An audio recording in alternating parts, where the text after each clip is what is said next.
السلام علیکم لسنرز۔ آج میں محی الدین نواب صاحب کا ایک لازوال ناول آپ کی خدمت میں پیش کر رہی ہوں۔ اس میں انسانی رشتوں کی جذباتی کیفیت بیان کی گئی ہے۔ کیا خود غرضی اور مفاد پرستی اور لالچ، دولت کی خواہش انسان کو اس حد تک گرا سکتی ہے کہ وہ اچھے برے کی تمیز کھو بیٹھتا ہے؟ لیکن جہاں اس کہانی میں معاشرے کے ناصوروں کی نشاندہی کی گئی ہے، وہیں محبت جیسے خوبصورت جذبے کا اظہار بھی کیا گیا ہے، جو کمزور کو بھی طاقتور کے سامنے سینہ سپر ہونے سے نہیں روک سکتا۔ آئیے اسی تمہید کے ساتھ کہانی کا آغاز کرتے ہیں۔ صفدر نڈھال سا ہو کر ایک دکان کے تھڑے پر بیٹھ گیا۔ وہاں پہلے سے ایک مزدور بیٹھا ہوا تھا اور گرد سے ہٹے ہوئے بالوں میں انگلیاں ڈال کر اپنے سر کو کھجا رہا تھا۔ صفدر اپنی 2 دن کی بڑی ہوئی داڑھی کو کھجانے لگا۔ اس وقت ایک مزدور کے قریب بیٹھا ہوا، وہ بھی ایک مزدور ہی لگ رہا تھا۔ کپڑے میلے تھے، کیچڑ پانی کے باعث پتلون کے پائچے چڑھے ہوئے تھے۔ لباس پہننے کے انداز میں ذرا سی تبدیلی آ جائے تو آدمی کی شخصیت بدل جاتی ہے۔ 2 روز پہلے جب پتلون کے پائچے اور قمیض کی آستینیں چڑھی ہوئی نہیں تھیں تو وہ ایک معزز شہری نظر آتا تھا، لیکن اس وقت تو وہ یا تو آوارہ اور سر پھرا معلوم ہو رہا تھا یا پھر مال و اسباب ڈھونے والا مزدور لگ رہا تھا۔ اس کے سامنے کشادہ سڑک پر رکشے، ٹیکسیاں اور کاریں ادھر سے ادھر دوڑ رہی تھیں۔ فٹ پاتھ پر خوش مزاج مرد اور خوش مزاج عورتیں ہنستی بولتی گزر رہی تھیں۔ تمام لوگ آسودہ حال نظر آ رہے تھے۔ یوں لگتا تھا جیسے ان لوگوں نے زندگی کی تمام خوشیوں کو جیت لیا ہے اور اب اس کا منہ چڑھاتے ہوئے گزر رہے ہیں کہ وہ ایک صحت مند نوجوان ہو کر اب تک کچھ بھی حاصل نہیں کر سکا ہے۔ زندگی میں کچھ حاصل کرنا تو بڑی بات ہے، وہ تو اس قابل بھی نہیں ہے کہ اپنے لیے ایک وقت کی روٹی حاصل کر سکے۔ اس کا ہاتھ بے اختیار قمیض کی اندرونی جیب کی طرف چلا گیا۔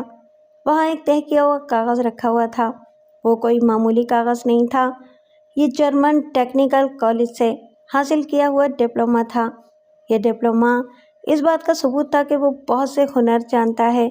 اس وقت وہ چاہے تو کسی موٹر مکینک کے ہاں جا کر ڈینٹنگ کا کام کر سکتا ہے، لیکن اس کے باوجود پچھلی رات سے بھوکا اور اس وقت ایک دکان کے تھڑے پر ایک معمولی مزدور کی طرح بیٹھا ہوا تھا۔ 2 وقت کی بھوک اسے احساس دلا رہی تھی کہ اسے پیٹ کی خاطر کہیں چھوٹا موٹا کام ضرور کرنا چاہیے تھا، لیکن ابتدا میں اتنا بڑا ڈپلومہ لے کر چھوٹے آدمیوں کی طرح چھوٹا کام کرتے ہوئے کچھ عجیب سی شرم محسوس ہو رہی تھی۔ ہر وقت یہ احساس غالب رہا کہ وہ ایک بہت بڑا انجینئر ہے اور اس کی پہلی آمدنی 1000 روپے مہینہ سے کم نہیں ہونی چاہیے۔ علم حاصل کرنے اور ہنر سیکھنے کے دوران ہر شخص یہی خواب دیکھتا ہے، لیکن ہر خواب صحیح تعبیر تک نہیں پہنچتا۔ ویسے صفدر کے لیے ایک سنہرا موقع تھا۔ اسے یقین تھا کہ جس دن بھی وہ اپنے دوست کے پاس گیا، اسی دن سے کمال احمد کی طرح سونے میں تلنے لگے گا۔ کمال احمد اس کے بچپن کا دوست تھا۔ باپ کے مرنے کے بعد وہ ایک بہت بڑی آئرن فیکٹری کا مالک بن گیا تھا، لیکن اس قدر دولت مند ہونے کے باوجود وہ صفدر کو محض دوست ہی نہیں بلکہ سگے بھائی کی طرح چاہتا تھا۔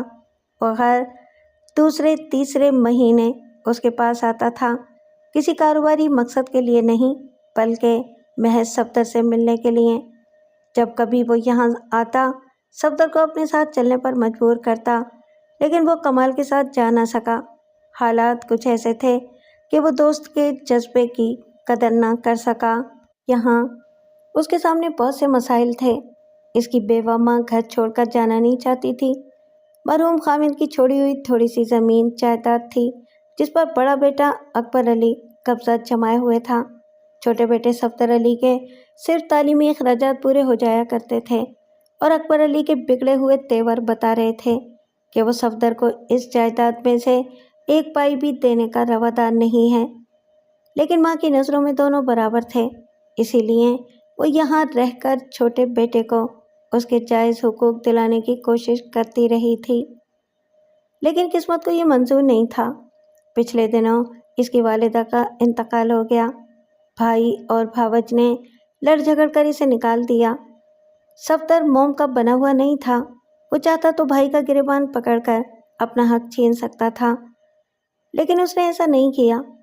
وہ اپنے ڈپلومے، اپنی صلاحیتوں اور اپنی محنتوں کے بل پر ایک شاندار مستقبل بنانا چاہتا تھا، اور اسے یقین تھا کہ اس کا جگری دوست کمال احمد اس سلسلے میں اس کی بھرپور مدد کرے گا۔ گھر سے نکل کر وہ ادھر سے ادھر بھٹکتا رہا۔ کالج سے سرٹیفکیٹ حاصل کرنے میں 1 ہفتہ گزر گیا۔ جب سرٹیفکیٹ ملا تو جیب خالی ہو چکی تھی، پھر 2 وقت کی روٹیاں کھانی مشکل ہو گئیں۔ کہیں وقتی طور پر ویلڈنگ کا کام کرنے میں جھجک سی محسوس ہوتی تھی۔ کئی سالوں کی محنت کے بعد اتنا بڑا ڈپلومہ حاصل کر کے وہ معمولی مزدوروں کی طرح محنت نہیں کرنا چاہتا تھا۔ اب حالت یہ تھی کہ بھوک کے مارے پیٹ کی انتڑیاں کھینچی جا رہی تھیں۔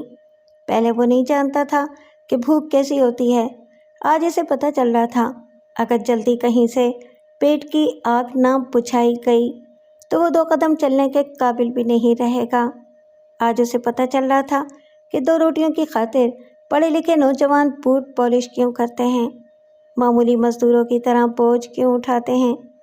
آج وہ یہ سمجھنے پر مجبور ہو گیا تھا کہ وقتی طور پر بھوک کا علاج کرنے کے لیے اسے کہیں نہ کہیں مزدوری کرنی ہی پڑے گی۔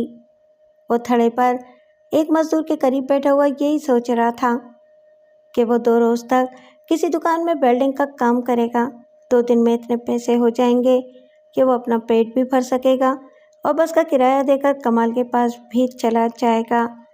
ایسا سوچتے ہوئے اس نے کئی بار کوشش کی کہ تھڑے سے اٹھ کر کسی دکان پر چلا جائے اور اپنے لیے کام طلب کرے، لیکن بھوک اور نقاہت سے اٹھ نہ سکا۔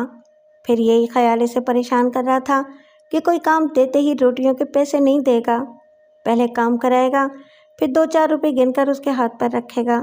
اس طرح تو بہت دیر ہو جاتی، اتنی دیر بھوک برداشت کرنے کی سکت نہیں تھی۔ وہ تو کوئی ایسا کام چاہتا تھا کہ محنت کا پسینہ خشک ہونے سے پہلے ہی معاوضہ مل جائے اور وہ اپنے پیٹ کی آگ بجھا لے۔ کلی! اچانک کہیں سے آواز آئی۔ صفدر نے سر گھما کر دیکھا، ایک شخص بہترین سوٹ پہنے کھڑا تھا اور اس کے پیچھے ذرا فاصلے پر ایک بوڑھا مرد، ایک بوڑھی عورت اور ایک نوجوان لڑکی کھڑی ہوئی تھی۔ ان کے اطراف ڈھیر سارا سامان تھا۔ سامان کو دیکھتے ہی صفدر کے قریب بیٹھا ہوا مزدور اچھل کر کھڑا ہو گیا اور تقریباً دوڑتا ہوا ان کے قریب چلا گیا۔ سوٹ پہنے ہوئے شخص نے سرسری نظروں سے صفدر کی طرف دیکھا اور پھر کلی سے کہا، اتنا سامان تم اکیلے نہیں اٹھا سکتے، ایک اور مزدور کو لے آؤ۔ کہاں جانا ہے صاحب؟ مزدور نے پوچھا۔ لاری اڈے۔ ٹھیک ہے صاحب جی، میں 2 پھیرے میں پہنچا دوں گا، مگر 4 روپے مزدوری ہوگی۔ کیا؟ بوڑھی عورت نے حیرت سے چیخ کر کہا، تم لوگ مزدوری کرتے ہو یا مسافروں کو لوٹتے ہو؟ بوڑھے شخص نے کہا، بھائی اس نے دیکھ لیا ہے کہ ہمارا ٹانگا خراب ہو گیا ہے، اب تو ہمیں اس کے رحم و کرم پر سامان اٹھا کر لے جانا پڑے گا، اسی لیے کھری مزدوری مانگ رہا ہے۔ نوجوان شخص نے لڑکی کی جانب میٹھی نظروں سے دیکھا، مگر لڑکی نے ناگواری سے منہ پھیر لیا۔ اس کی بے رخی دیکھ کر نوجوان شخص نے بڑی فراخ دلی سے کہا، کوئی بات نہیں انکل، 4 روپے صحیح، کیا فرق پڑتا ہے؟ صفدر بیٹھے بیٹھے چونک پڑا۔ 4 روپے یعنی 2 وقت کا کھانا، گرم چائے کی 1 پیالی اور کیپٹن سگریٹ کا 1 پیکٹ۔ اس کی بھوک اور بڑھ گئی۔ دل نے کہا، مزدوری کرنے میں آخر کیا برائی ہے؟ اگر وہ تھوڑی دیر کے لیے بھول جائے کہ وہ ڈپلومہ ہولڈر ہے، تھوڑی دیر کے لیے وہ ایک معمولی مزدور بن جائے تو اس ظالم بھوک کو آسانی سے کچل سکتا ہے۔ اس وقت بوڑھی عورت نے صفدر کی طرف اشارہ کرتے ہوئے نوجوان سے کہا، یوسف، میرا خیال ہے کہ اس مزدور کو بھی لگا لیا جائے، آدھی مزدوری اسے دے دینا، اس طرح ایک ہی پھیرے میں سامان چلا جائے گا۔ آدھی مزدوری یعنی 2 روپے؟ صفدر کے جی میں آیا کہ فوراً ہی اٹھ جائے، لیکن نوجوان لڑکی کی نگاہوں نے اسے جکڑ لیا۔ وہ اس انداز میں اسے دیکھ رہی تھی جیسے اسے مزدور نہ سمجھ رہی ہو۔ صفدر سے نظریں ملتے ہی وہ ذرا سی جھجک سی گئی، پھر اس نے نظریں جھکا کر بوڑھی عورت سے کہا، مومانی جان۔ وہ شاید مزدور نہیں ہے۔ یوسف نے اس بات کو چکھتے ہوئے کہا۔ حامی ٹھیک کہتی ہے آنٹی، اگر وہ مزدور ہوتا تو خود ہی اٹھ کر یہاں آ جاتا۔ آپ ایسا کریں کہ میں حامی کے ساتھ یہاں سامان کے پاس رہتا ہوں، آپ اور انکل مزدور کے ساتھ پہلے پھیرے میں چلے جائیں۔ نہیں، حامی گھبرا کر اپنی مومانی کے قریب چلی آئی اور بولی، میں بھی مومانی جان کے ساتھ جاؤں گی۔ یوسف نے سختی سے اپنے ہونٹوں کو بھینچ لیا اور حامی کو تنزیہ نظروں سے دیکھنے لگا۔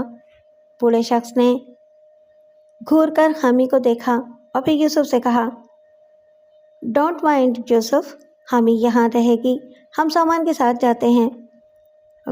مگر ماموں جان، حامی نے کچھ کہنا چاہا لیکن اس کے ماموں نے خود آ کر کہا، بکواس مت کرو، کیا یوسف تمہیں کھا جائے گا؟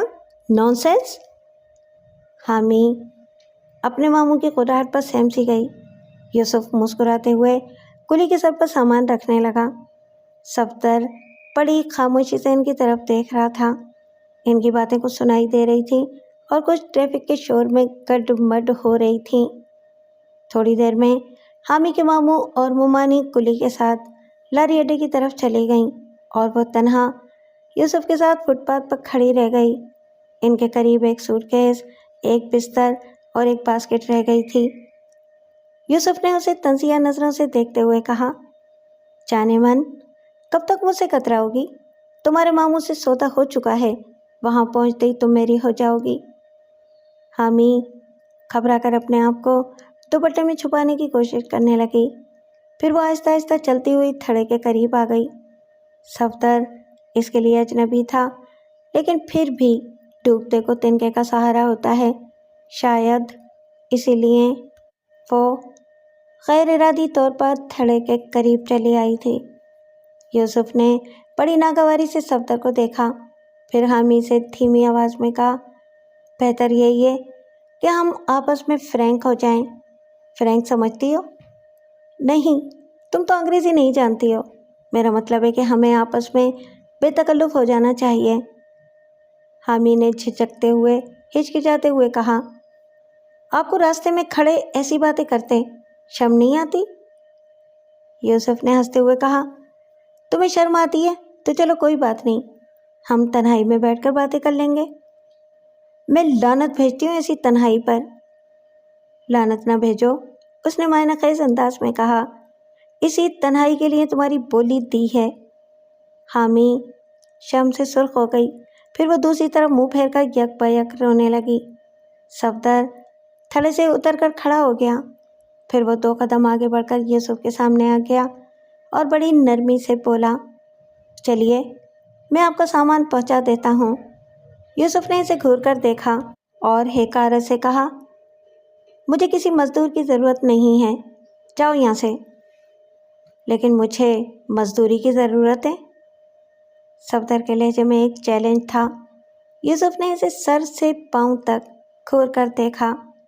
صفدر ڈیل ڈول میں اس سے کسی طرح کم نہ تھا، کثرتی بدن، چٹان جیسا چوڑا سینہ، پھر یہ کہ 2 دن کی بڑی ہوئی داڑھی میں اس کے چہرے کی سختی کچھ اور نمایاں ہو گئی تھی۔ یوسف نے پینترا بدل کر سخت لہجے میں کہا، جانتے ہو میں کون ہوں؟ یہاں کے بڑے بڑے غنڈے میرے نام سے کانپتے ہیں۔ کانپتے ہوں گے؟ صفدر نے ٹھہرے ہوئے انداز میں کہا، لیکن میں غنڈا نہیں ہوں، ایک شریف آدمی ہوں، اور یہ چاہتا ہوں کہ یہ لڑکی تمہارے پاس تنہا نہ رہے، اسے لاری اڈے تک پہنچانا میرا فرض ہے۔ تم عقل سے کام لو مسٹر، خواہ دھونس نہ جماؤ، یہاں 4 آدمی جمع ہو گئے تو وہ لڑکی کی حمایت کریں گے۔ حامی اپنی آنکھیں پوچھتی ہوئی اس کی طرف احسان مندی سے دیکھنے لگی۔ یوسف گہری سوچ میں پڑ گیا۔ یہ بات اس کی سمجھ میں آ گئی تھی کہ اگر وہ صفدر سے الجھے گا تو حامی اس کی حمایت ضرور کرے گی اور اس طرح راستے پر چلتے ہوئے لوگ اسے ہی لان تان کریں گے۔ وہ مصلحتاً نرم پڑ گیا اور صفدر سے بولا، اچھی بات ہے، سامان اٹھاؤ۔ صفدر اس کے سامان کی طرف بڑھ گیا۔ حامی نے اطمینان کی ایک سانس لی، اسے یوں لگ رہا تھا کہ خدا نے اس کے لیے ایک رحمت کا فرشتہ بھیج دیا ہے۔ حامی بس کی کھڑکی سے لگی بیٹھی تھی اور اس کی دائیں طرف مومانی جان تھیں۔ مومانی جان کے ساتھ یوسف بیٹھا تھا اور ماموں جان اگلی سیٹ پر آرام فرما رہے تھے۔ لاری اڈے پر خاصی چہل پہل تھی۔ پھیری والے بس کے چاروں طرف چکر لگا کر کھانے پینے کی چیزیں بیچ رہے تھے۔ چاروں طرف ایک شور بپا تھا، لیکن حامد کھڑکی سے لگی ہوئی اس شور اور ہنگامے سے دور سامنے ایک ہوٹل کی طرف دیکھ رہی تھی۔ ہوٹل کے سامنے ایک کھلی جگہ پر میزیں بچھی ہوئی تھیں اور ان میں سے ایک میز پر صفدر بیٹھا ہوا روٹیاں کھا رہا تھا۔ اس کے کھانے کا انداز کچھ عجیب سا تھا۔ حامد کو یوں لگ رہا تھا جیسے وہ کئی دنوں سے بھوکا ہے اور روٹیوں کو سامنے دیکھ کر بغیر چبائے انہیں نگلتا جا رہا ہے۔ بڑی ہوئی داڑھی، بھوک سے پھیلی ہوئی آنکھیں اور تیزی سے ہلتے ہوئے جبڑے دیکھ کر ایسا لگ رہا تھا کہ وہ کسی جنگل سے آیا ہے اور جانوروں کی طرح جلدی جلدی اپنی غذا کو چبائے جا رہا ہے۔ حامد اسے ہمدردی سے دیکھے جا رہی تھی۔ نہ جانے کیوں اسے دیکھ کر یہ محسوس ہو رہا تھا کہ ایک بہت بڑا سہارا اس کے قریب ہے۔ حالانکہ ایسا سوچنا حماقت سے کم نہیں تھا۔ وہ تو ایک وقتی سہارا تھا، مزدور کی حیثیت سے آیا تھا اور اپنی مزدوری لے کر سیدھا ہوٹل کی طرف بھاگتا چلا گیا تھا، اور اب روٹیوں پر یوں پل پڑا تھا کہ ایک بار بھی حامد کی طرف آنکھ اٹھا کر اس نے دیکھنے کی ضرورت محسوس نہیں کی تھی۔ وہ تو جیسے ساری دنیا کو بھول گیا تھا۔ حامد کا دل ٹوٹنے لگا۔ اسے احساس ہو گیا کہ واقعی وہ ایک وقتی سہارا تھا۔ جب یہ بس روانہ ہو جائے گی تو وہ یہیں رہ جائے گا اور وہ آگے بڑھ جائے گی اپنے ماموں اور مومانی کے رحم و کرم پر۔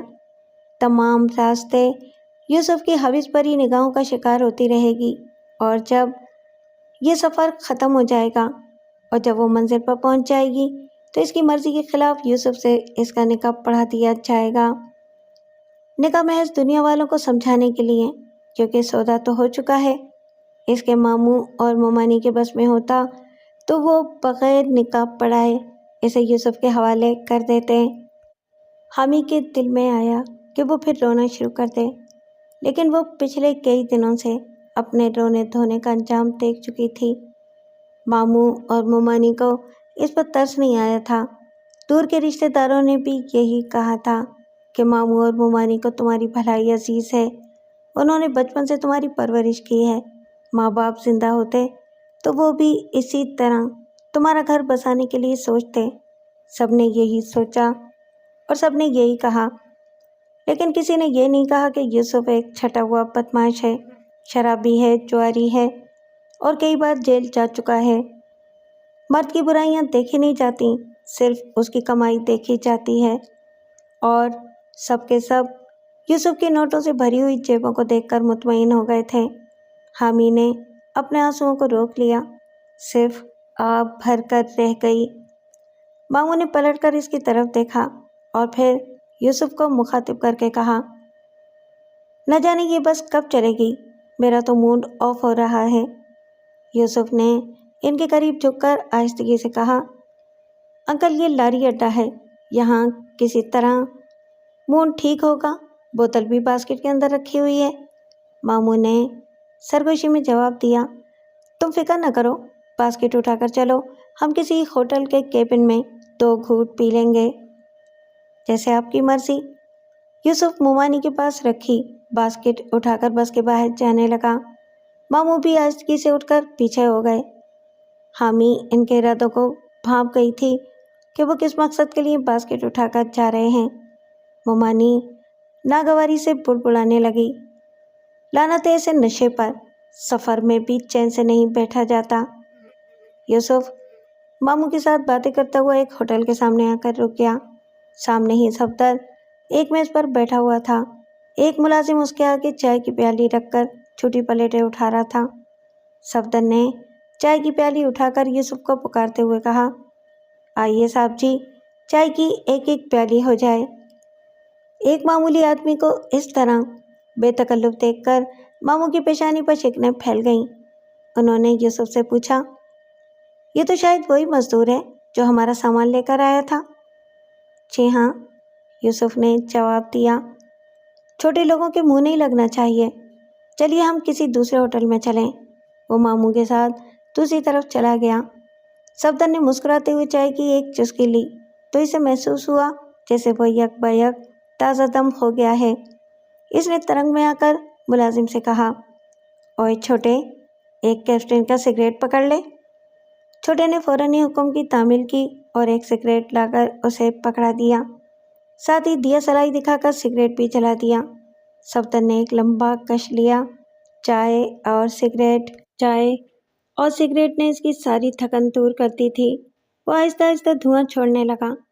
اس کے سامنے ملکہ سا دھواں لہرا رہا تھا، کسی دوشیزہ کے آنچل کی طرح، اور اس کی مست خرامی کی طرح بل کھاتا ہوا ایک طرف جا رہا تھا۔ دھوئیں کی چال کے ساتھ صفدر کی نگاہیں پھٹکتی ہوئی بس کی طرف چلی گئیں۔ پھر وہ ٹھٹک گیا۔ حامی کھڑکی سے لگی اسے دیکھ رہی تھی۔ صفدر بھی اسے یوں دیکھتا رہ گیا جیسے پہلی بار دیکھ رہا ہو۔ فٹ پاتھ پر اس لڑکی سے ہمدردی کرتے وقت اس نے نظر بھر کر اسے نہیں دیکھا تھا۔ دل و دماغ پر بھوک غالب ہو تو دنیا کی کوئی خوبصورتی نظر نہیں آتی۔ اس وقت اس نے سوچا تھا کہ یہ لڑکی کسی طرح اپنے سرپرستوں کے پاس لاری اڈے تک پہنچ جائے۔ اس کی مدد کرنے میں، اس نے سامان اٹھا کر مزدوری کرنے میں بھی جھجک محسوس نہیں کی تھی۔ لیکن پھر ہوٹل کی اس میز پر پہنچ کر وہ روٹیوں کے سامنے ساری دنیا کو بھول گیا تھا۔ وہ لڑکی بھی یاد نہ رہی جسے وقتی طور پر اس نے سہارا دیا تھا۔ صفدر نے دوسرا کش لیا۔ ذہن کچھ اور کھل گیا، آنکھیں کچھ اور روشن ہو گئیں، اور وہ لڑکی ایک خوبصورت شعر کی طرح اس کے دل میں اترنے لگی۔ جب پیٹ میں بھوک نہ ہو، ذہن آسودہ ہو اور آس پاس دنیا کی کوئی فکر نہ ہو تو انسان شاعر کے ذہن سے سوچنے لگتا ہے۔ حامی بھی کچھ ایسی ہی تھی، سیاہ روشن آنکھیں، دمکتا چہرہ، تپتے رخسار، سنترے کی کاش کی طرح رس بھرے ہونٹ اور بھرا بھرا گدرایا ہوا جسم۔ یوسف نے کچھ دیکھ کر سمجھ کر ہی اس کے لیے بولی دی تھی، اور صفدر بھی اسے بے اختیار دیکھے جا رہا تھا۔ وہ کبھی صفدر کو دیکھ رہی تھی اور کبھی کسی انجانے خوف سے سہم کر اپنی مومانی کی طرف بھی دیکھتی جا رہی تھی۔ اور پھر اس نے آہستہ آہستہ جھجکتے ہوئے اپنا ایک ہاتھ کھڑکی سے باہر نکال لیا۔ اس کے ہاتھ کی مٹھی بندھی ہوئی تھی۔ صفدر نے پہلے چوڑیوں سے بھرے ہوئے صاف و شفاف ہاتھ کو دیکھا، پھر اس کی مٹھی کی طرف دیکھنے لگا۔ مٹھی آہستہ آہستہ کھلنے لگی، جیسے کنول کھلتا ہے، یا پھر جیسے کسی کا نرم و نازک ہاتھ مسافے کے لیے آگے بڑھتا ہے۔ پھر اس کی ہتھیلی سے ایک مڑا تڑا سا کاغذ گولی کی صورت میں لڑکتا ہوا نیچے مٹی میں گر پڑا۔ صفدر یک بہ یک اچھل کر کھڑا ہو گیا۔ اس کا دل تیزی سے دھڑک رہا تھا۔ اس لڑکی نے کچھ اس انداز میں اسے دیکھتے ہوئے اپنی مٹھی کھولی تھی اور کاغذ کی گولی کو زمین پر گرایا، جیسے کہہ رہی ہو کہ آؤ اور اس مٹی میں پڑے ہوئے تحفے کو اٹھا لو۔ صفدر کبھی مٹی میں پڑی ہوئی سفید چیز کو دیکھ رہا تھا اور کبھی حامی کو ٹٹولتی ہوئی نگاہوں سے دیکھتا جا رہا تھا۔ صفدر تیزی سے کاؤنٹر کی طرف بڑھا، کھانے کے پیسے ادا کیے، ہوٹل سے باہر آیا اور ادھر ادھر محتاط نظر سے دیکھنے لگا۔ آس پاس بہت سارے لوگ تھے، لیکن اپنے آپ میں مگن تھے، کسی کو اس بات کا علم نہ ہو سکا۔ وہ نپے تلے قدموں سے چلتا ہوا بس کے قریب آیا۔ حامی جلدی سے سر پر آنچل رکھ کر اپنی مومانی کی طرف پلٹ گئی۔ صفدر نے جھک کر گولی اٹھا لی اور خاموشی سے سر کھجاتا ہوا آگے بڑھ گیا۔ کچھ دور جا کر اس نے کاغذ کو کھول کر دیکھا۔ اس ننھے سے پرزے پر ایک ننھی سی تحریر تھی، خدا کے لیے میری مدد کرو ورنہ میں مر جاؤں گی۔ صفدر کے ذہن میں سنسناہٹ سی ہونے لگی۔ عجیب تحریر تھی، عجیب التجا تھی۔ ایک اجنبی لڑکی نے ایک اجنبی مرد سے مدد مانگی تھی۔ مدد مانگنے کے لیے شناسائی کی ضرورت نہیں ہوتی، کوئی رشتہ ضروری نہیں ہوتا، صرف ایک انسانی ہمدردی کے تحت مدد مانگی جاتی ہے۔ ایک مظلوم کسی ظالم سے ہمدردی کی توقع نہیں کرتا، بلکہ اپنے ہی جیسے مظلوم اور غریب انسان سے امیدیں وابستہ کرتا ہے۔ حامی نے بھی صفدر سے ایک ذرا سا سہارا پانے کے بعد یہی فیصلہ کیا تھا کہ کوئی غریب آدمی ہی اس کے دکھ کو سمجھ کر اس کی مدد کر سکتا ہے۔ لیکن وہ کس قسم کی مدد چاہتی تھی؟ صفدر الجھن میں پڑ گیا۔ وہ اس لڑکی کے سامنے جا کر یہ نہیں پوچھ سکتا تھا کہ وہ کس قسم کا سہارا چاہتی ہے اپنے سرپرستوں کے ساتھ رہ کر۔ آخر وہ اتنی مجبور کیوں تھی، اور کیوں ہے کہ اس نے مدد بھی مانگی ہے تو نہایت رازدارانہ انداز میں۔ اس طرح تحریری پیغام بھیجنے کا مطلب یہی تھا کہ وہ رازدارانہ انداز میں اس کی ضرورت محسوس کر رہی ہے۔ صفدر اس کے متعلق کچھ نہیں جانتا تھا کہ وہ لڑکی کون ہے، کہاں سے آئی ہے اور کہاں جانا چاہتی ہے۔ پھر وہ بس میں بیٹھی اس اجنبی لڑکی کے لیے کیا کر سکتا تھا؟ ہاں، اگر اس کے بس میں ہوتا تو وہ بھی بس میں بیٹھ جاتا، اس کا ہمسفر بن جاتا اور کوئی مناسب موقع ملتے ہی اس کے حالات معلوم کرنے کی کوشش کرتا۔ اس طرح ایک اور فائدہ ہو جاتا کہ وہ اس بس میں بیٹھ کر کمال کے پاس پہنچ جاتا اور اس کی ساری پریشانیاں دور ہو جاتیں۔ اسے جانا تھا، پھر آج ہی کیوں نہ جائے؟ راستے میں ایک مجبور لڑکی کے کام کیوں نہ آئے؟ بہت سے سوالات، بہت سے فیصلے اس کے ذہن میں چکرا رہے تھے۔ بہرحال فیصلہ یہ تھا کہ اسے جانا چاہیے اور اسی بس میں جانا چاہیے۔ لیکن ٹکٹ کے پیسے؟ کرایہ تقریباً 7 روپے تھا۔ ایسی بدحالی اور فاقہ مستی میں 7 روپے کا بندوبست کرنا جوئے شیر لانے سے کم نہیں تھا، اور یہ کوئی ضروری بھی نہیں تھا کہ جب تک کرائے کی رقم کا انتظام ہوتا یہ بس اس کے انتظار میں یہاں کھڑی رہتی۔ اپنی بے بسی کے احساس سے اس نے مٹھیاں بھینچ لیں۔ وہ ایک حقیر سا ذرہ تھا، کچھ بھی نہیں تھا، ایک فضول سا آدمی تھا، صرف 7 روپوں کا انتظام نہیں کر سکتا تھا، ایک مجبور لڑکی کی مدد نہیں کر سکتا تھا، وہ کچھ بھی نہیں کر سکتا تھا۔ اس نے جھنجھلا کر اس ننھے سے پرزے کے پرزے کر دیے۔ صفدر لاری اڈے میں ادھر سے ادھر بھٹک رہا تھا اور اپنی مجبوری اور بے بسی کے خیال سے کڑتا جا رہا تھا۔ مجبور انسانوں کی زندگی میں نہ جانے خوبصورتی کیوں چلی آتی ہے، اور جب آتی ہے تو صفدر جیسے لوگ اس کی قدر نہیں کر سکتے۔ حامی زندگی کے ایک قیمتی لمحے کی طرح گزر جانے والی تھی اور وہ اس لمحے کو اپنی گرفت میں نہیں لے سکتا تھا۔ اس کے چاروں طرف مختلف سمت میں جانے والی بسیں کھڑی تھیں۔ لوگ اپنے اپنے سفر کا آغاز کرنے والے تھے۔ ہر شخص اپنی منزل کی طرف جا رہا تھا اور وہ اپنی منزل سے دور ہو رہا تھا۔ وہ ایک خالی بس کے سہارے ٹیک لگا کر کھڑا ہو گیا۔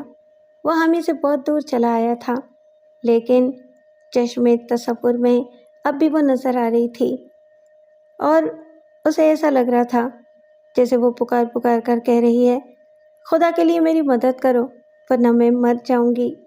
وہ ایک پکار تھی، ایک فریاد تھی، اور صفدر جیسے مرد کے لیے ایک چیلنج تھا کہ وہ ایک مجبور لڑکی کی مدد نہیں کر سکتا ہے۔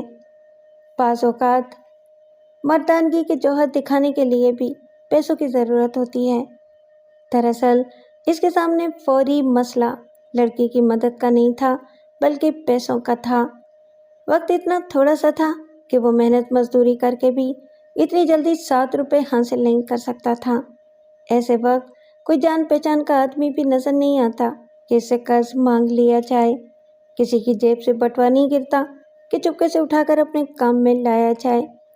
کسی فلمی ہیرو کا کوئی کرتب نہیں آتا کہ بس کی چھت پر جمناسٹک کے تماشے دکھاتا ہوا اپنی ہیروئن کے ساتھ سفر کرتا رہے۔ صفدر اپنا سر جھٹک کر رہ گیا۔ میں کیوں ایسی احمقانہ باتیں سوچ رہا ہوں؟ اس لڑکی سے میرا کیا رشتہ ہے؟ وہ مجبور ہے تو ہوا کرے، سارے جہاں کا درد میرے جگر میں کیوں ہو؟ ایسی خوبصورت لڑکی کی مدد کرنے کے لیے بہت سے منچلے تیار ہو جائیں گے، پھر مجھے کیا پڑی ہے کہ میں اس کے بارے میں سوچوں؟ وہ اپنے ذہن سے حامی کو جھٹکنے لگا۔ بس سے ٹیک لگا کر کھڑے رہنے میں اسے سکون نہیں ملا۔ وہ آگے بڑھ گیا۔ آگے گرین ایئر ویز ٹرانسپورٹ کمپنی کا مالک ایک آرام کرسی پر اپنی پھولی ہوئی توند کے ساتھ بیٹھا ہوا تھا۔ اس کے آس پاس بہت سے معزز لوگ بیٹھے ہوئے باتیں کر رہے تھے۔ ان سے ذرا فاصلے پر ایک لمبی بینچ پڑی ہوئی تھی، وہاں ایک پھیری والا نائی اپنے گاہک کی داڑھی بنا کر سامان سمیٹ رہا تھا۔ صفدر بینچ پر آ کر بیٹھ گیا اور اپنی پڑی ہوئی داڑھی پر ہاتھ پھیرنے لگا۔ اپنی کھردری داڑھی پر ہاتھ پھیرتے وقت اسے عامر کا شفاف دودھیا چہرہ یاد آ گیا۔ زندگی میں بہت سے حسین و جمیل چہرے اس کی نظروں سے گزرے تھے، لیکن نہ جانے اس لڑکی میں کیا بات تھی کہ وہ ذہن میں نقش ہو کر رہ گئی تھی۔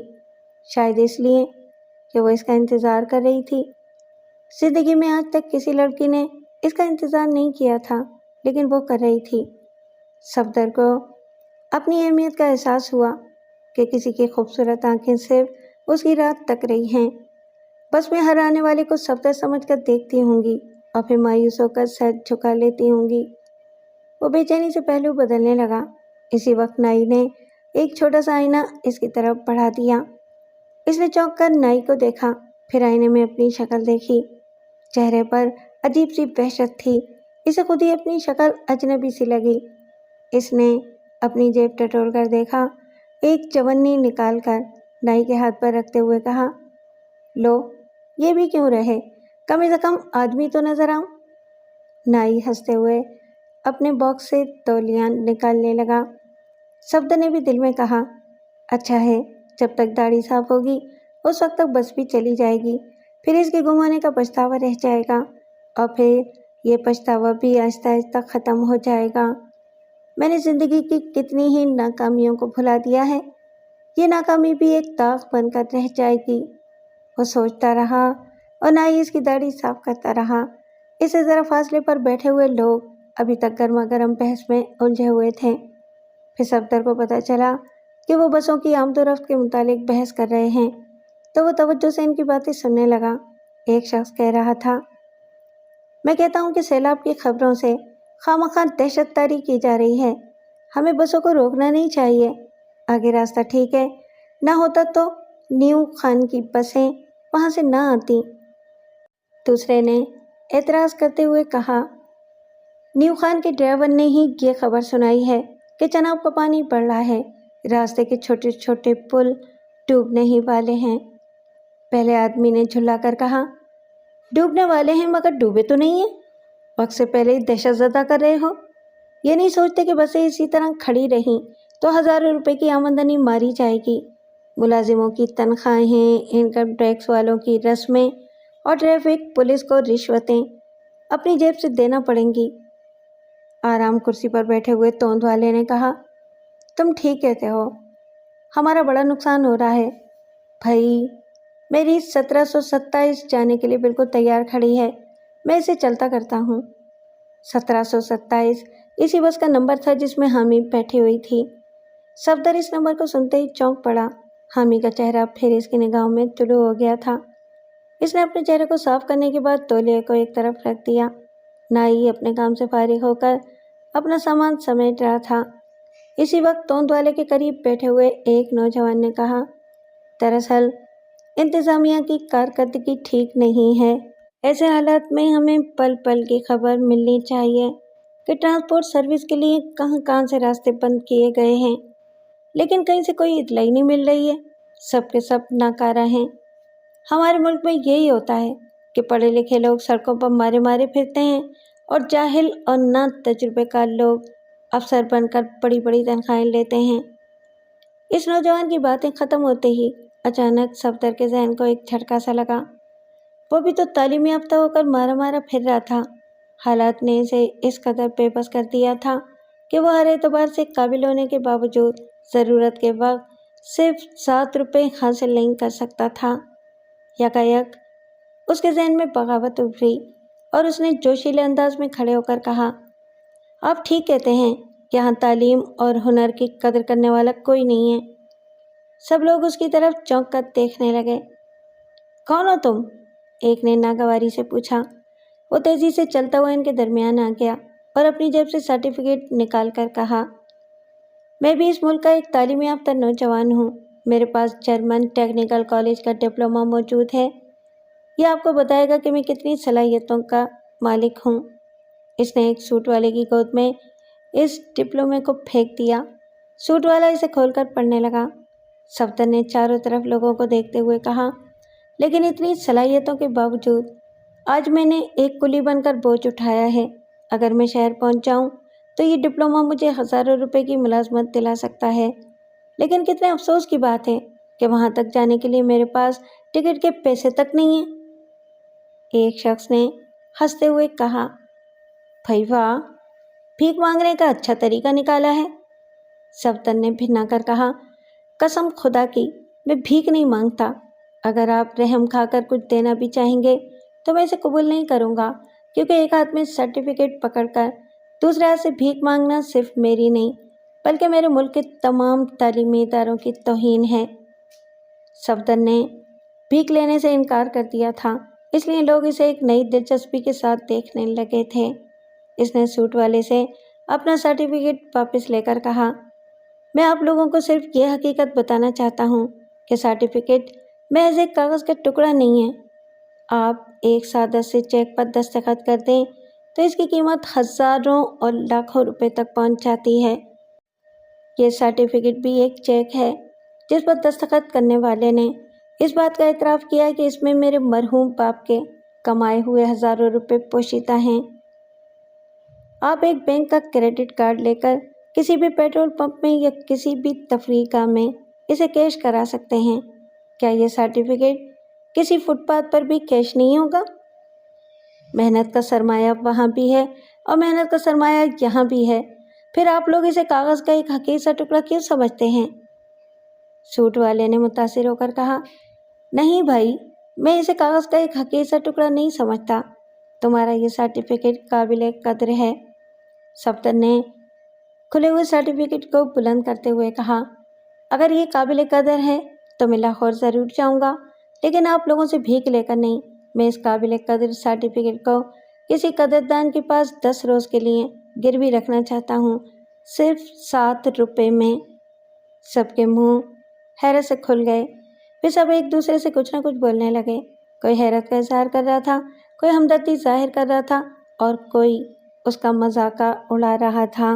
صفدر نے کھلے ہوئے سرٹیفکیٹ کو لہراتے ہوئے کہا، اگر آپ میں سے کوئی اسے گروی رکھنے کے لیے تیار نہ ہو تو میں اسے نیلام کرتا ہوں۔ مفلس عورت کو جوانی یا غریب مرد کی صلاحیتیں ہر دور میں نیلام ہوتی ہیں۔ اس کاغذ کی تحریر کو دیکھیے، یہ میرے مرحوم باپ کے پسینے سے لکھی گئی ہے۔ میں اس پسینے کی بولی سے شروع کرتا ہوں، 7 روپے۔ ان ٹیڑھے میڑھے لفظوں کو دیکھیے، ان میں بوڑھی ماں کی جھریاں نظر آئیں گی۔ میں ان جھریوں کو نیلام کرتا ہوں، 7 روپے۔ لوگوں، اس کاغذ کے پیچھے کسی کی محبت ہے، کسی کی التجا ہے، کسی کی آنکھیں بے چینی سے انتظار کر رہی ہیں۔ میں اس انتظار کا بھرم رکھنا چاہتا ہوں، 7 روپے۔ صفدر کو اچانک اپنے شانے پر کسی کا ہاتھ محسوس ہوا۔ اس نے پلٹ کر دیکھا تو پھولی ہوئی توند والا ٹرانسپورٹ کا مالک اس کے قریب کھڑا ہوا تھا۔ اس نے بڑی نرمی سے کہا، اس سرٹیفکیٹ کو اپنے پاس رکھ لو، میرا بھی ایک جوان بیٹا ہے، خدا نہ کرے کہ اس پر بھی ایسا برا وقت آئے۔ جاؤ 1727 میں جا کر بیٹھ جاؤ۔ نہیں سیٹھ صاحب، صفدر نے کہا، میں پہلے کہہ چکا ہوں کہ بھیک نہیں لوں گا اور نہ ہی کسی کی ہمدردی سے فائدہ اٹھاؤں گا۔ آپ اس کاغذ کی بولی دیجئے یا پھر اسے 7 روپے میں گروی رکھ لیجئے۔ تم ضدی اور جذباتی نوجوان ہو اور یہ اچھی بات نہیں ہے۔ آپ اسے ضد نہ سمجھیں۔ آپ نے کہا کہ آپ کا بھی ایک نوجوان بیٹا ہے، میرا مشورہ ہے کہ آپ بھی اسے خودداری سکھائیں۔ ٹرانسپورٹ کا مالک اسے تعریفی نظروں سے دیکھنے لگا، پھر اس نے مسکراتے ہوئے اس کے ہاتھ سے سرٹیفکیٹ لے لیا اور کہا، اچھی بات ہے، یہ 7 روپے میں میرے پاس امانت کے طور پر رہے گا۔ تم وہاں سے 7 روپے منی آرڈر کر دینا، میں اسے ڈاک کے ذریعے تمہارے پاس بھیج دوں گا۔ تمام لوگ اس سودے بازی کو خاموشی سے دیکھ رہے تھے۔ ٹرانسپورٹ کے مالک نے ایک لڑکے کو آواز دے کر کہا، چھوٹے، چل ادھر آ، صاحب کو 1727 میں لے جا کر بٹھا دے۔ بس کا انجن اسٹارٹ ہو چکا تھا، ڈرائیور ہارن دے رہا تھا، کنڈکٹر بس کی باڈی پر خط مار مار کر مسافروں کو پکار رہا تھا۔ مختلف ہوٹلوں میں گپ مارنے والے مسافر بھاگے بھاگے آ رہے تھے، بس میں اپنی اپنی جگہ قبضہ جما رہے تھے۔ پھر مسافروں کے اس ریلے میں صفدر بھی آ گیا۔ بس کے دروازے پر ایک ساتھ کے لیے ٹھٹکا، اس کی نگاہیں اس کی نگاہوں سے ملی اور پھر وہ اپنے لیے جگہ تلاش کرنے لگا۔ حامی پہلے ایک لمحے میں تو اسے پہچان نہ سکی تھی، کیونکہ پہلے اس کی داڑھی پڑی ہوئی تھی، بال بکھرے ہوئے تھے، وہ شرٹ کی آستینیں اور پتلون کے پائچے چڑھے ہوئے تھے۔ پہلے وہ سڑکوں پر مارا مارا پھرنے والا ایک مزدور دکھائی دیتا تھا، لیکن اب تو اس کا حلیہ ہی بدل گیا تھا۔ کلین شیو چہرہ، سلجھے ہوئے بال، وہ شرٹ کی آستینیں اور پتلون کے پائچے بھی درست ہو گئے تھے۔ مرد کے چہرے پر جھاڑ جھنکاڑ نہ ہو اور کپڑے بھی صحیح سے پہنے گئے ہوں تو اس کا مردانہ حسن آپ ہی آپ نکھر آتا ہے۔ پھر دوسرے ہی لمحے حامی نے اسے پہچان لیا۔ وہ کسی اچھے گھرانے کا خوبرو نوجوان نظر آ رہا تھا۔ اسے دیکھ کر کوئی یہ نہیں کہہ سکتا تھا کہ چند گھنٹے پہلے وہ کلی کا کام کر چکا ہے۔ حامی کے لبوں پر مسکراہٹ آ گئی، اس کی آنکھوں میں ایک عجیب سی چمک پیدا ہوئی اور وہ بے اختیار اسے دیکھتی چلی گئی۔ اس نے یہ بھی نہ سوچا کہ اس کی مومانی اور یوسف اس کی نگاہوں کو تاڑ رہے ہیں اور صفدر کو کھا جانے والی نگاہوں سے دیکھ رہے ہیں۔ صفدر اپنے لیے جگہ تلاش کرتا ہوا یوسف کے قریب چلا آیا۔ دونوں کی نگاہیں ایک دوسرے سے ٹکرائیں۔ یوسف اسے غرا کر دیکھ رہا تھا، لیکن صفدر کی آنکھیں مسکرا رہی تھیں۔ تھوڑی دیر تک اسی طرح نگاہوں کا تصادم رہا، پھر مسافروں کا ریلا اسے دھکیلتا ہوا آگے لے گیا، کیونکہ وہ آمد و رفت کے راستے پر کھڑا ہوا تھا۔ حامی کے پیچھے والی سیٹ پر ایک بڑھیا کھڑکی سے لگی بیٹھی تھی۔ اس کے بازو پر ایک بوڑھا جا بیٹھا تھا اور اس کے بازو میں ایک سیٹ خالی پڑی تھی۔ صفدر وہاں بیٹھ گیا، یعنی یوسف کی عین پشت پر اسے جگہ ملی تھی۔ یوسف بے چینی سے پہلو بدل کر حامی کو دیکھنے لگا۔ اس وقت حامی ذرا سا رخ بدل کر بیٹھ گئی تھی اور بڑے پیار اور بڑی احسان مندی سے صفدر کو دیکھے جا رہی تھی۔ مومانی نے اسے ٹھوکا دے کر کہا، سیدھی طرح سر جھکا کر بیٹھو، ایسی بھی کیا بے حیائی، منہ اٹھا کر ایسے دیکھے جا رہی ہو جیسے وہ تمہارا سگا ہو۔ یوسف نے مومانی کے قریب جھکتے ہوئے حامی کو چپتی ہوئی نظروں سے دیکھا اور نفرت سے کہا، معلوم ہوتا ہے کہ اس لفنگے سے پرانی جان پہچان ہے، کون ہے یہ؟ حامی نے حقارت سے اسے دیکھا اور منہ پھیر کر کھڑکی سے باہر دیکھنے لگی۔ یوسف الجھن میں پڑ گیا۔ اس کی سمجھ میں نہیں آ رہا تھا کہ ایک معمولی سے مزدور میں حامی اتنی دلچسپی کیوں لے رہی ہے۔ اس کے دیکھنے کے انداز سے جس محبت اور اپنائیت کا اظہار ہو رہا تھا، اسے یہی پتہ چلتا تھا کہ وہ بہت پہلے سے ایک دوسرے کو جانتے ہیں، ورنہ چند گھنٹوں کی جان پہچان میں اتنا گہرا ربط کبھی پیدا نہ ہوتا۔ وہ مضطرب ہو کر صفدر کی طرف گھوم گیا اور اسے سوالیہ نظروں سے دیکھنے لگا۔ اسی وقت کنڈکٹر نے ڈرائیور کی طرف دیکھ کر ہانک لگائی، چل بے لنگڑے، گاڑی بڑھا دے۔ بڑی بڑی مونچھوں والے ڈرائیور نے ایکسیلیٹر پر دباؤ ڈال کر گیئر بدلتے ہوئے غصے سے کہا، ابے او بمبئیا، تجھے 1000 بار کہا ہے کہ مجھے لنگڑا نہ کہا کر، کسی دن تیری بھی ٹانگ توڑ کر رکھ دوں گا۔ ہاں ہاں ہاں ہاں ہاں، کنڈکٹر نے ہنستے ہوئے کہا، کیسی مسکری کرتا ہے، اپن بمبئی کا رہنے والا ہے، ادھر سے کوئی فالتو ٹانگ لے کر نہیں آیا ہے کہ تم توڑ دے گا۔ ایک داڑھی والے بزرگ نے انہیں ڈانٹ کر کہا، ارے نیک بختو، بسم اللہ پڑھ کر گاڑی چلاؤ، تم لوگ تو سفر کا آغاز ہی لڑائی جھگڑے سے کر رہے ہو، خدا ہی خیر کرے۔ یوسف نے صفدر کو دیکھ کر دانت نکالتے ہوئے بڑی صفاقی سے کہا، ہاں، سفر کا آغاز لڑائی جھگڑے سے ہو رہا ہے۔ ہاں، صفدر نے دانت پیس کر اسے دیکھا۔ کنڈکٹر آوازیں لگاتا ہوا آ رہا تھا، کوئی بغیر ٹکٹ بھائی، میرے کو بلا کے ٹکٹ لے لو۔ گاڑی آہستہ آہستہ چلتی ہوئی لاری اڈے سے نکل رہی تھی۔ کنڈکٹر نے صفدر کے قریب آ کر کہا، ارے بھائی، تم ادھر میں بیٹھا ہے، صاحب نے میرے کو بول دیا ہے کہ تم کو آرام سے لے جاؤں، تمہارا نام کیا ہے؟ صفدر۔ صفدر کا نام سن کر حامی نے اسے پلٹ کر دیکھا، اسے ایک نظر دیکھ کر مسکرائی اور پھر پہلے کی طرح گردن جھکا کر بیٹھ گئی۔ صفدر نے بھی اسے چون نظروں سے دیکھا تھا، لیکن یہ نظریں کنڈکٹر سے پوشیدہ نہ رہ سکیں۔ اس نے مسکراتے ہوئے کہا، میرا نام عثمان ہے، تم ادھر ہوٹل میں بیٹھ کے سگریٹ پیتا تھا، میں نے بولا کہ تمہارے لیے سگریٹ لینا چاہیے، یہ دیکھو۔ اس نے جیب سے 3 کیسل کا ایک پیکٹ اور ماچس کی ڈبیاں نکالی اور اس کی طرف بڑھا دیا۔ یہ کیا ہے؟ میں نہیں لوں گا، صفدر نے انکار کیا۔ ارے کیا مسکری کرتا ہے، میں اپنا پیسہ دے کر لے کر آیا ہوں، یہ تو سیٹھ صاحب کے کھاتے میں لکھے گا۔ سیٹھ صاحب نے بول دیا ہے کہ تم کو کھانے پینے کا تکلیف نہیں ہونا چاہیے، تم نے خواہ پیسے خرچ کر دیے، میں کسی کا احسان نہیں لینا چاہتا۔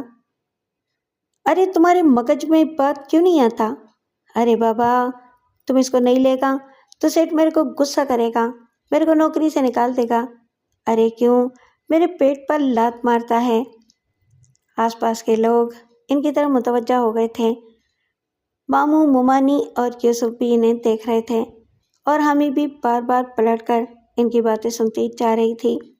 صفدر کے قریب بیٹھے ہوئے بزرگ نے اس سے کہا، سگریٹ لے لو میاں، وہ بیچارہ ملازم ہے، اس کے سیٹھ نے جیسا حکم دیا ہے وہ عمل کر رہا ہے۔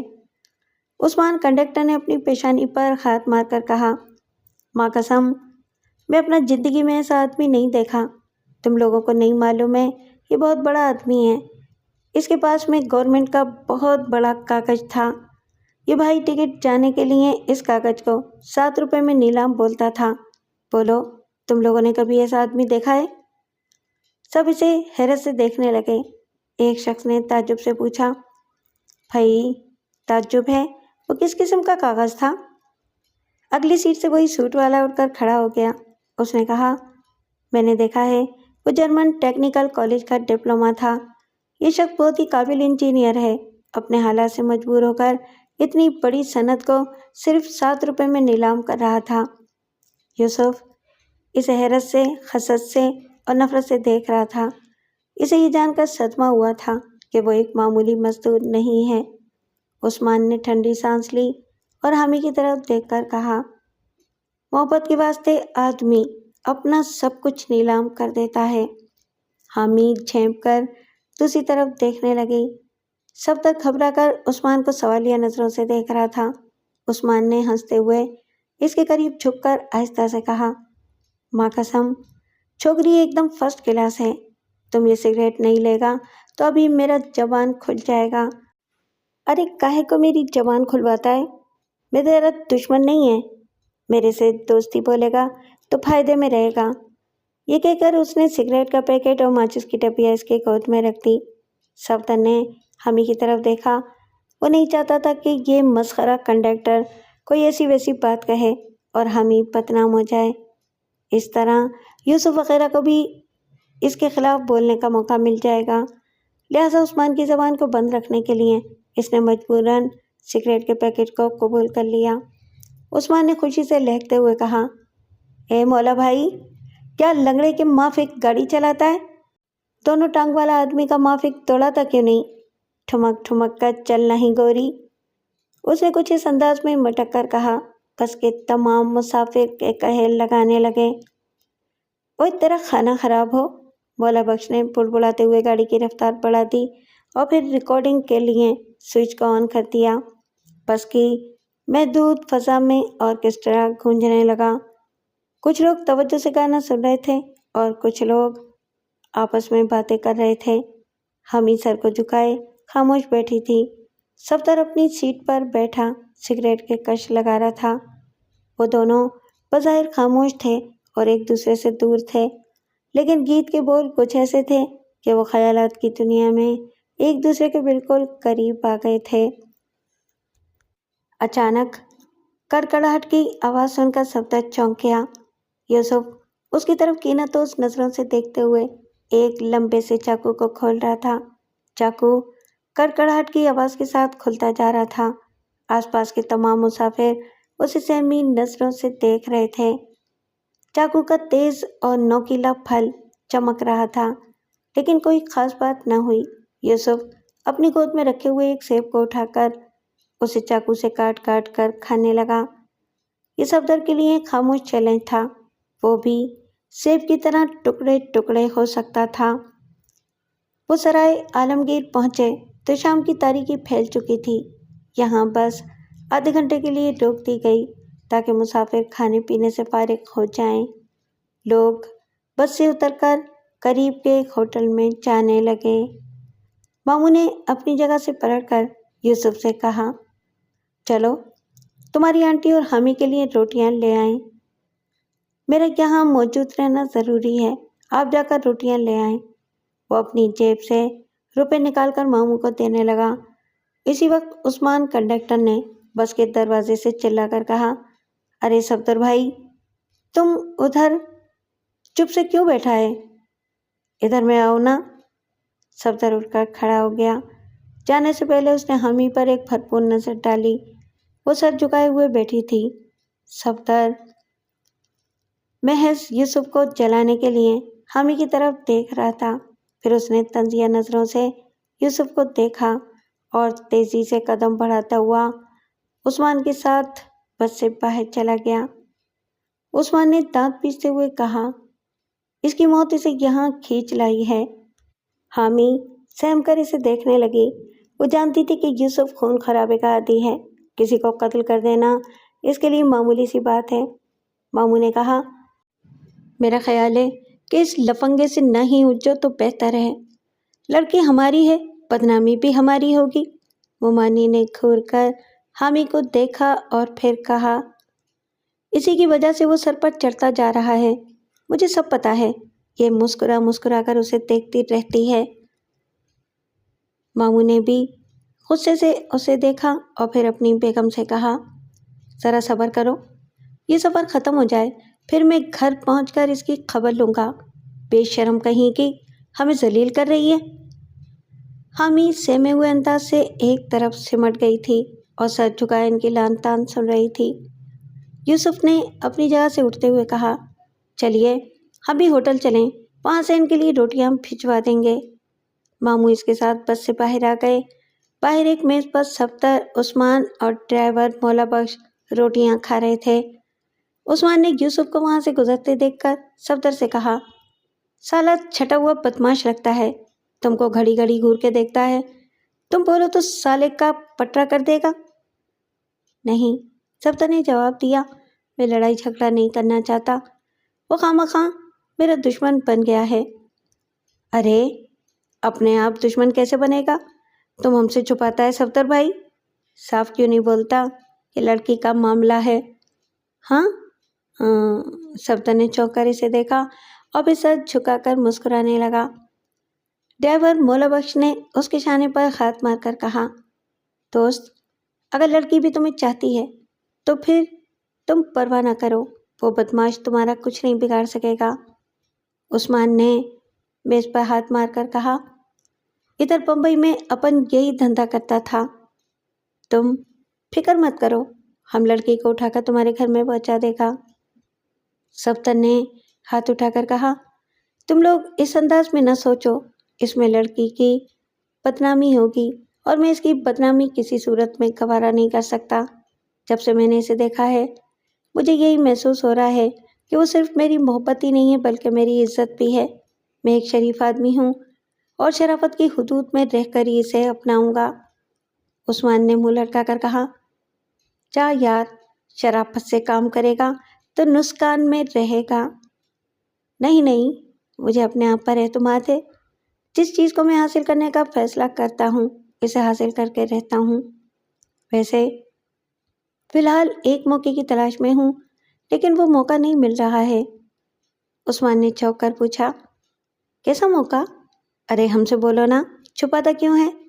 صفدر نے سر جھکا کر ہولے سے کہا، میں ایک بار لڑکی سے تنہائی میں ملنا چاہتا ہوں تاکہ اس کی مجبوریاں معلوم کر سکوں۔ ارے بس اتنا سا بات ہے؟ لڑکی تم کو اکیلے میں ملے گی اور ضرور ملے گی۔ صفدر نے حیرت سے پوچھا، کہیں تم کوئی ہنگامہ تو نہیں کرو گے؟ ارے ہنگامے کا ایسی کا تیسی، تم شریف ہے اس لیے ہم بھی شرافت سے اس کو ملا دے گا، یہ عثمان کا جوان ہے۔ پھر اس نے ڈرائیور سے کہا، یار مولا بھائی، ذرا دیر کے لیے انجن میں خرابی کر دو، اس کے بعد ہم اسے سمجھ لے گا۔ صفدر اسے حیرت سے دیکھ رہا تھا لیکن عثمان نے اس کے بعد کچھ نہیں کہا بلکہ خاموشی سے لقمے توڑ کر کھانے میں مصروف ہو گیا۔ ان سے تھوڑی دور ایک میز پر ماموں اور یوسف بیٹھے کھانا کھا رہے تھے۔ ماموں نے نصیحت کے انداز میں کہا، جھگڑا کرنا بیکار ہے، وہ بدماش زیادہ سے زیادہ کل تک ہمارا پیچھا کرے گا، اس کے بعد ہم اسے پتہ بھی نہیں لگنے دیں گے کہ ہم وہاں کس محلے میں رہتے ہیں، اور تم اس کے بارے میں سوچنے کی بجائے یہ سوچو کہ کس طرح حامی کا دل جیت سکتے ہو۔ وہ تمہارے پچھلے رویے سے بدک گئی ہے۔ اگر تم نرمی سے پیش آؤ گے تو وہ ضرور تمہاری طرف مائل ہوگی۔ یوسف نے ناگواری سے کہا، میں نے تو کوشش کی تھی کہ وہ پچھلی باتوں کو بھول جائے۔ میں اس سے نرمی سے باتیں کر رہا تھا، مگر وہ کمبخت ہمارے درمیان دیوار بن کر آ گیا۔ مجھے اپنی صفائی پیش کرنے کا موقع ہی نہیں ملا۔ صبر کرو بیٹے، گھر پہنچ کر سب معاملہ ٹھیک ہو جائے گا۔ یوسف نے طنزیہ انداز میں کہا، کہیں ایسا نہ ہو کہ وہاں پہنچنے سے پہلے ہی حامی ہاتھ سے نکل جائے۔ ہاں، یہ نہیں ہو سکتا۔ ہونے کو بہت کچھ ہو سکتا ہے، اس لیے میں کہتا ہوں کہ وہاں پہنچنے سے پہلے مجھے ایک بار حامی سے تنہائی میں باتیں کرنے کا موقع مل جائے۔ مجھے یقین ہے کہ میں اسے اپنی باتوں سے قائل کر لوں گا اور پھر وہ اس لفنگے سے نفرت کرنے لگے گی۔ ماموں نے پریشان ہو کر کہا، لیکن تم اس سے تنہائی میں کس طرح بات کرو گے؟ حامی اس کے لیے تیار نہیں ہوگی۔ حامی سے کچھ کہنے کی ضرورت ہی نہیں ہے۔ آپ تو یہ جانتے ہیں کہ بس میں سفر کرنے والی عورتیں اکثر اپنی ضروریات کے لیے بس سے اتر کر 2-4 منٹ کے لیے راستے سے ذرا دور کھیتوں کی طرف جاتی ہیں۔ آپ آنٹی سے کہیں کہ وہ بھی اسی بہانے حامی کے ساتھ بس سے اتر جائیں۔ 2-4 منٹ کی بات ہے، پھر میں حامی سے خود ہی نمٹ لوں گا۔ ماموں نے قائل ہو کر کہا، ہاں، ترکیب تو بہت اچھی ہے۔ کیا میں ابھی جا کر تمہاری آنٹی سے کہوں؟ نہیں، یہاں خاصی چہل پہل ہے، اگلے کسی اسٹاپ پر موقع نکالا جائے گا۔ ماموں نے کھانے سے فارغ ہو کر پانی پیا، پھر ڈکار لیتے ہوئے کہنے لگے، چاہے کتنا ہی پیٹ بھر کر کھا لو، وسکی کے بغیر مزہ ہی نہیں آتا۔ بھائی مجھے بھی ایک آدھ گھونٹ کے لیے موقع نکالنا ہی ہوگا۔ یوسف نے ٹھنڈی سانس لے کر کہا، انکل، وسکی کے بغیر تو میں خود کو آدھا آدمی سمجھتا ہوں، مگر کیا کیا جائے، احتیاط لازمی ہے۔ ایسا نہ ہو کہ نشے کی حالت میں ہم پکڑے جائیں اور پھر گردن چھڑانی مشکل ہو جائے۔ اسی وقت بس کا انجن اسٹارٹ ہو گیا۔ وہ اپنی جگہ سے اٹھ کر کھڑے ہو گئے۔ مومانی اور حامی کے پاس سے کھانے کی خالی پلیٹیں آ گئی تھیں۔ یوسف کھانے کا تمام بل ادا کر کے ماموں کے ساتھ بس میں آ گیا۔ صفدر کے پاس بیٹھے ہوئے بوڑھے مسافر سرائے عالمگیر اتر گئے تھے، لہٰذا وہ حامی کے ٹھیک پیچھے کھڑکی کے قریب آ کر بیٹھ گیا تھا۔ یوسف اس بدلی ہوئی پوزیشن کو دیکھ کر ٹھٹک گیا۔ وہ صفدر کے وہاں بیٹھنے پر اعتراض بھی نہیں کر سکتا تھا، کیونکہ خالی سیٹ پر کوئی بھی مسافر آ کر بیٹھنے کا حق رکھتا ہے۔ وہ چند لمحے تک کھڑا سوچتا رہا، پھر اس نے بھی اپنی پوزیشن بدل لی، یعنی مومانی کے بازو میں بیٹھنے کی بجائے صفدر کے بازو میں آ کر بیٹھ گیا۔ ماموں نے بھی اپنی جگہ بدل دی اور اپنی بیگم کے پاس آ کر بیٹھ گئے۔ ان کے درمیان ایک طویل جنگ جاری تھی، لیکن یہ جنگ ایسی سرد اور ایسی خاموش تھی کہ بس کے دوسرے مسافر اب تک اس سے بے خبر تھے۔ پھر عثمان نے بس کی پاٹی پر ہاتھ مار کر کہا، چل بھائی لنگڑے، ٹرم ٹو، کہاں کی چھوکری کہاں کا تو۔ مسافروں کے درمیان پھر ایک کہا گونجا اور بس چل پڑی۔ یوسف نے پہلو بدل کر صفدر کی طرف رخ کیا اور پھر پیشانی پر بل ڈال کر پوچھا، تم حامی کے پیچھے کیوں بیٹھے ہو؟ صفدر نے حامی کی طرف دیکھا، پھر سگریٹ کی راکھ جھٹکتے ہوئے کہا، اچھا، تو محترمہ کا نام حامی ہے، بڑا عجیب سا نام ہے۔ میں تم سے کیا پوچھ رہا ہوں؟ یوسف نے خود آ کر کہا، کیا؟ یہی کہ تم یہاں کیوں بیٹھے ہو؟ یہ جگہ خالی تھی اور اس پر کسی کا نام نہیں لکھا تھا، تمہارا اعتراض فضول ہے۔ وہ ہونٹوں کو سختی سے بھینچ کر صفدر کو دیکھنے لگا، پھر اس نے پوچھا، تم آخر ہمارا پیچھا کیوں کر رہے ہو؟ اس نے سگریٹ کا دھواں چھوڑتے ہوئے پوچھا، تمہیں یہ خیال کیوں آیا کہ میں تم لوگوں کا پیچھا کر رہا ہوں؟ سوال ایسا تھا کہ یوسف الجھ کر رہ گیا۔ اس بات کو ثابت نہیں کر سکتا تھا کہ صفدر ان کا پیچھا کر رہا ہے۔ بالآخر اس نے کہا، میں تمہاری نظروں کو پہچانتا ہوں، تم حامی میں دلچسپی لے رہے ہو۔ صفدر نے مسکرا کر کہا، تم بھی تو دلچسپی لے رہے ہو۔ یوسف نے اپنی ران پر ہاتھ مار کر کہا، وہ میری ہونے والی بیوی ہے، میں کیسے مان لوں؟ اس لڑکی کے ماموں اور ممانی اس بات کے گواہ ہیں۔ ان کی گواہی سے کچھ نہیں ہوتا، صفدر نے کہا۔ یہ بتاؤ کہ لڑکی تمہاری بیوی بننے پر راضی نہیں کیا ہے؟ ہاں راضی ہے، صفدر نے اس کے قریب جھک کر مسکراتے ہوئے پوچھا۔ پھر وہ مجھے دیکھ کر مسکراتی کیوں ہے؟ یوسف کے ذہن کو ایک جھٹکا سا لگا۔ میں تمہارے ٹکڑے کر دوں گا۔ کیوں؟ سیب ختم ہو گئے؟ تم، اس نے غصے سے مٹھیاں بھینچ کر کہا۔ تم اسے مذاق سمجھ رہے ہو؟ شہر کے بڑے بڑے خنڈے میرے نام سے کانپتے ہیں۔ انہیں کانپنے کی بیماری ہوگی، صفدر نے کہا۔ ان باتوں سے کیا فائدہ؟ تم اس سے لڑ سکتے ہو، مگر اپنے خوف سے اور نفرت سے نہیں لڑ سکتے۔ ہم دونوں میں سے کوئی یہ نہیں جانتا کہ یہ خوبصورت لڑکی کس کے نصیب میں لکھی ہے۔ اچھی بات ہے، یوسف نے جھنجھلا کر کہا، تمہیں دیکھ لوں گا۔ یہ کہتے ہوئے وہ تن کر بیٹھ گیا۔ صفدر نے اس کی بات کا جواب نہیں دیا، اپنی جگہ خاموش بیٹھا رہا، بس اپنی تیز رفتاری سے بھاگی جا رہی تھی۔ کچھ آگے جا کر اس کی رفتار کچھ سست پڑ گئی۔ دریا کا پانی سیلابی صورت میں راستے کے اطراف میں پھیلا ہوا تھا۔ بس کی ہیڈ لائٹوں میں راستے کے اطراف کی زمین نظر آ رہی تھی، اور جہاں تک زمین نظر آ رہی تھی وہ سب پانی سے بری طرح بھری ہوئی تھی۔ اس بات کا بھی خدشہ تھا کہ پانی راستے کے چھوٹے چھوٹے پلوں پر چڑھ نہ آیا ہو، اس لیے بس کی رفتار سست کرتی تھی۔ آدھے گھنٹے بعد وہ پل پر پہنچ گئے۔ پل کے اطراف میں فوجی نوجوان نظر آ رہے تھے اور سرخ اور سبز روشنی کے اشاروں سے گاڑیوں کو گزرنے کا سگنل دے رہے تھے۔ دریا کی لہریں بپھری اور پل کی نچلی سطح کو چھوتی ہوئی گزر رہی تھیں۔ بس کے انجن کا شور کچھ کم نہیں ہوا تھا کہ لہروں کا شور اس پر حاوی ہو گیا تھا۔ یوں محسوس ہوتا تھا کہ ابھی پانی کی زبردست ریلا آئے گا اور اتنی لمبی چوڑی بس کو تنکے کی طرح بہا کر لے جائے گا۔ تمام مسافر دم بخود بیٹھے ہوئے تھے اور دل ہی دل میں اللہ اور رسول کو یاد کیے جا رہے تھے۔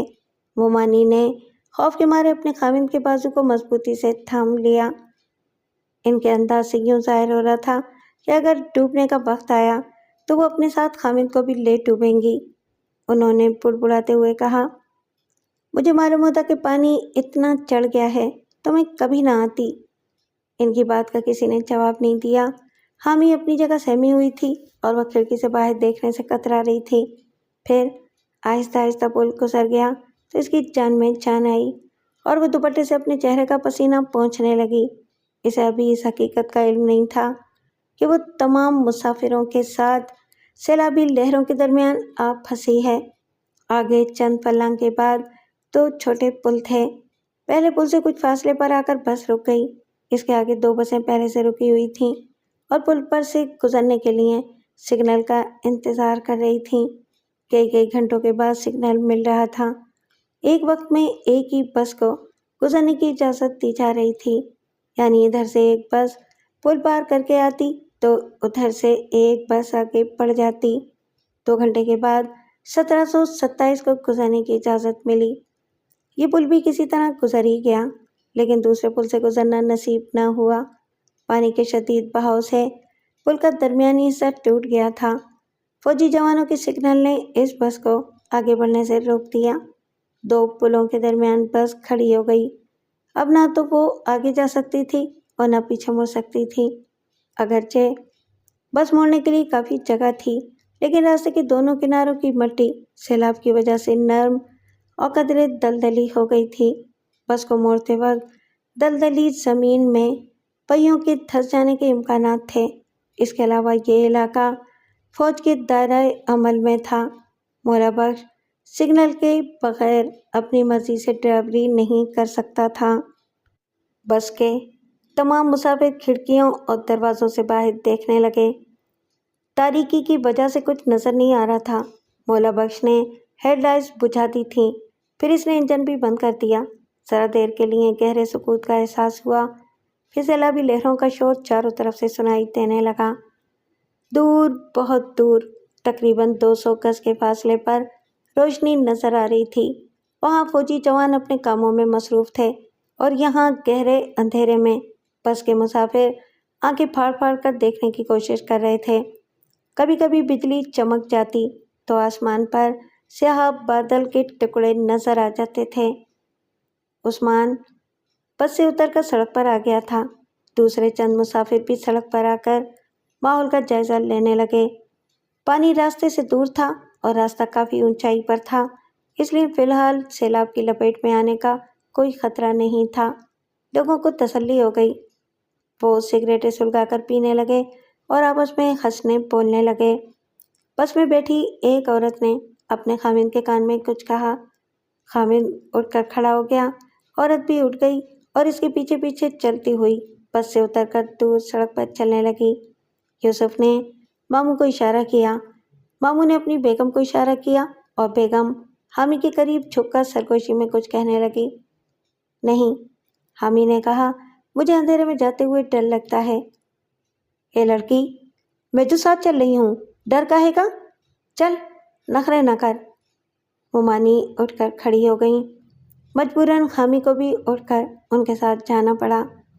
وہ دروازے کے پاس جا کر ایک ذرا رکی، پلٹ کر صفدر کو دیکھا اور پھر مومانی کے پیچھے بس سے اتر گئی۔ پھر چند لمحوں کے بعد یوسف اٹھ کر کھڑا ہو گیا۔ اس نے تنقیدی نظروں سے صفدر کو دیکھا۔ صفدر لاپرواہی سے سگریٹ پھونک رہا تھا۔ یوسف اس کی طرف سے کسی قدر مطمئن ہو کر بس کے باہر جانے لگا۔ سڑک پر آ کر حامی نے دیکھا کہ آسمان کی وجہ سے اتنی زیادہ تاریکی نہیں تھی جتنی کہ بس کے اندر محسوس ہو رہی تھی۔ پاس کھڑی مومانی صاف نظر آتی تھیں، مگر دور کھڑے ہوئے لوگ سائے کی طرح دکھائی دیتے تھے۔ مومانی تھوڑی دیر تک کھڑی سوچتی رہی، پھر حامی کا ہاتھ پکڑ کر اس پل کی طرف جانے لگی جس پر سے ابھی بس گزر کر آئی تھی۔ تھوڑی دور جا کر حامی رک گئی اور پوچھنے لگی، اتنی دور جانے کی کیا ضرورت ہے؟ یہاں سے اب کوئی مسافر نظر نہیں آ رہا ہے۔ مسافروں کا کیا ہے؟